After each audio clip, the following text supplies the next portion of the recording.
नमस्कार दोस्तों, मैं हूँ रवीना टंडन और आप देख रहे हैं हर्ष की बात। हर्ष जी एक बहुत ही सीनियर और बहुत ही समझदार जर्नलिस्ट हैं एंड मेरे मित्र भी हैं। तो बहुत खुशी है मुझे आपको बताने के लिए कि उनका ये जो यूट्यूब चैनल है बहुत ही कामयाब है और उसके लिए मैं उनको बहुत मुबारकबाद देना चाहती हूँ। एंड एक चीज़ ज़रूर कहूँगी उनके लिए कि वो बहुत एक अच्छे इंसान भी हैं। इंसान होना बहुत ज़रूरी है लाइफ में, क्योंकि वो अपने आप अपनी लिखावट में आ जाता है। तो बहुत ही कम ऐसे हमारे होनहार जर्नलिस्ट रह गए हैं हमारी इंडस्ट्री में जो सोच कर और समझदारी के साथ, रिस्पॉन्सिबिलिटी और जिम्मेदारी के साथ आर्टिकल्स लिखते हैं। सो कॉन्ग्रेचुलेशंस हर्ष जी।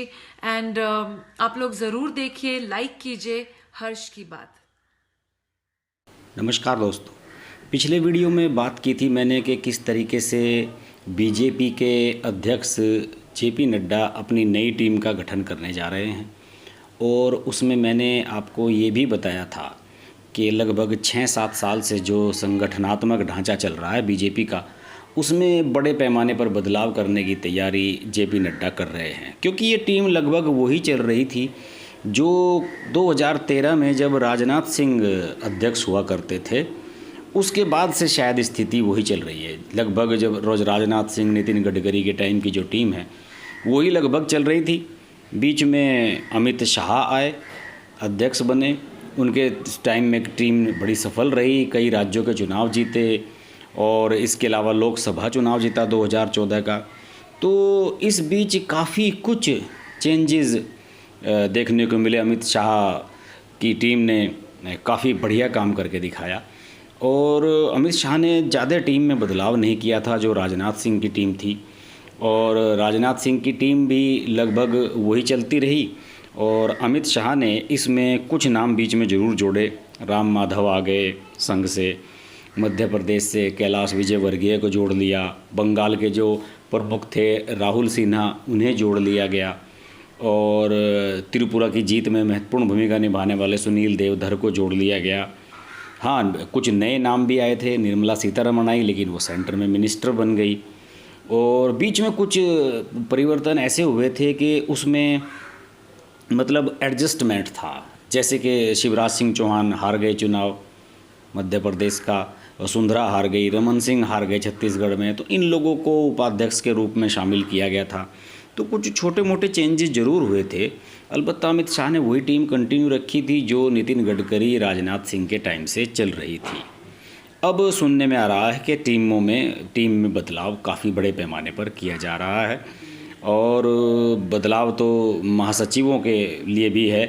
महासचिव पद सबसे महत्वपूर्ण है। बताया जाता है कि इसके बारे में अमित शाह और नरेंद्र मोदी से डिस्कशन हो चुका है। डॉक्टर अनिल जैन जो हैं उन्हें संगठन में लाया जा रहा है, हरियाणा के इंचार्ज हैं, महासचिव बनाया जा सकता है उन्हें। मनोज सिन्हा जो पहले रेलवे मंत्री रहे हैं, इस बार गाजीपुर से चुनाव हार गए उत्तर प्रदेश से, और कैबिनेट में 2-2 पोर्टफोलियो उनके पास थे, मोदी के फेवरेट रहे हैं, उन्हें भी संगठन में लाया जा सकता है। जो भूपेंद्र यादव और कैलाश विजयवर्गीय हैं, इनकी स्थिति शायद वही रहेगी। दो राज्यों के चुनाव प्रभारी भी हैं ये लोग। युवा मोर्चे की जो प्रभारी है पूनम महाजन, उनके बारे में चर्चा है कि उन्हें बदला जा सकता है। विजय राहतकर का नाम चल रहा है।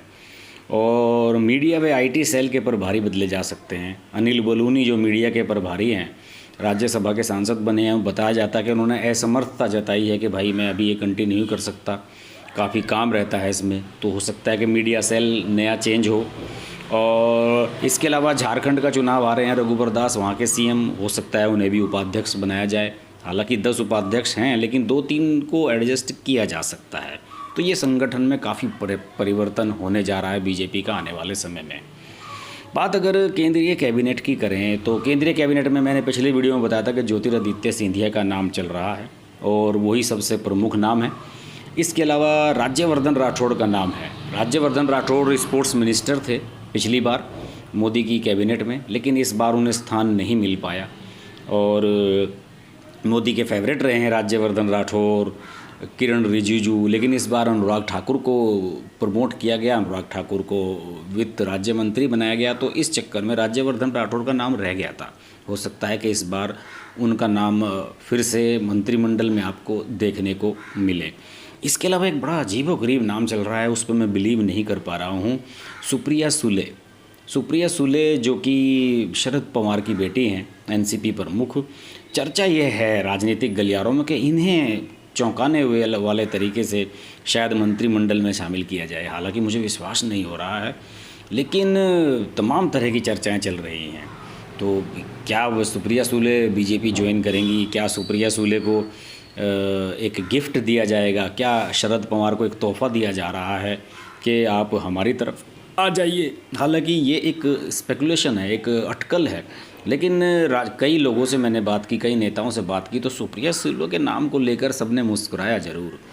तो ये सब मुझे लग रहा है कि एक बड़ा बदलाव चल रहा है। इसके अलावा मुकुल राय हैं जो बंगाल से आते हैं, उन्हें मंत्रिमंडल में लिए जाने की चर्चाएं चल रही हैं। मुकुल राय के बारे में ये भी है कि बंगाल में 1 साल बाद चुनाव होना है, बीजेपी वहाँ बहुत फोकस कर रही है, इसलिए मुकुल राय का नाम मुझे सीरियस लग रहा है।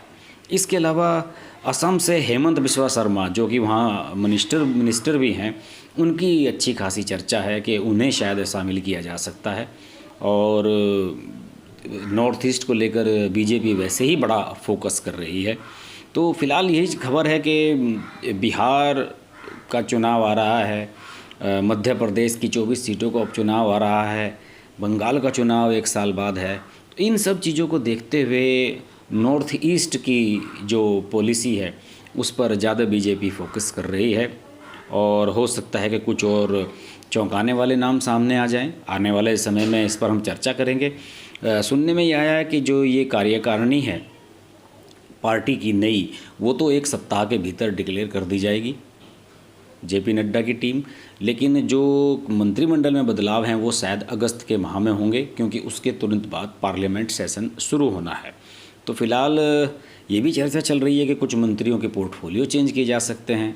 निर्मला सीतारमण की चर्चा है कि उनका जो मंत्रालय है, उनके कामकाज को लेकर बड़ी निगेटिविटी है सब जगह कि भाई उनका वित्त मंत्रालय बढ़िया नहीं चल रहा है, देश की हालत आपको पता ही है कैसी है, उसमें बदलाव के संकेत हैं। लेकिन मुझे लगता नहीं कि बदलाव होगा, और कोई ऐसा नाम नज़र नहीं आ रहा जो फिलहाल निर्मला सीतारमण की जगह फाइनेंस मिनिस्ट्री देख सके। चर्चा ये भी थी कि रविशंकर प्रसाद से शायद आईटी का डिपार्टमेंट लिया जाएगा, हो सकता है ज्योतिरादित्य सिंधिया को ये दे दिया जाए। ये सब चर्चाएं हैं। रेलवे में भी कुछ चेंजिंग की चर्चाएं हैं, रेलवे मंत्रालय में भी, लेकिन आने वाले समय में ही इनकी पुष्टि हो पाएगी। इस बारे में मैं आपसे बात करता रहूँगा। फ़िलहाल तो स्थिति ये है कि नरेंद्र मोदी ने अभी राष्ट्रपति से मुलाकात की थी और शायद उन्हें यही बताया कि मंत्रिमंडल में बदलाव होने हैं। कुछ और बातें हुई, संघ के नेताओं से भी वो मिल चुके हैं अभी पिछले दिनों। तो सब कुछ चल रहा है। पार्टी का जो संगठनात्मक ढांचा है उसमें भी बदलाव की तैयारी चल रही है, और कैबिनेट में भी नए चेहरों को इंट्रोड्यूस करने की तैयारी चल रही है। इस बारे में हम बात आपसे करते रहेंगे। देखते रहिए हर्ष की बात लाइव। अगर मेरा चैनल आपने सब्सक्राइब नहीं किया है और नोटिफिकेशन के लिए बेल आइकन नहीं प्रेस किया है तो आप मुझसे लाइव नहीं जुड़ पाएंगे, क्योंकि आने वाले 1 सप्ताह में मैं आपसे लगातार लाइव जुड़ने वाला हूँ। डेली एक लाइव वीडियो होगा, इसलिए प्लीज़ आप चैनल सब्सक्राइब कर लें, नोटिफिकेशन के लिए बेल आइकन प्रेस कर लें और देखते रहें हर्ष की बात लाइव। नमस्कार। अगर आपको हमारी वीडियो पसंद आई तो हमारा चैनल हर्ष की बात लाइव सब्सक्राइब करें और नोटिफिकेशंस के लिए बेल आइकन प्रेस करें।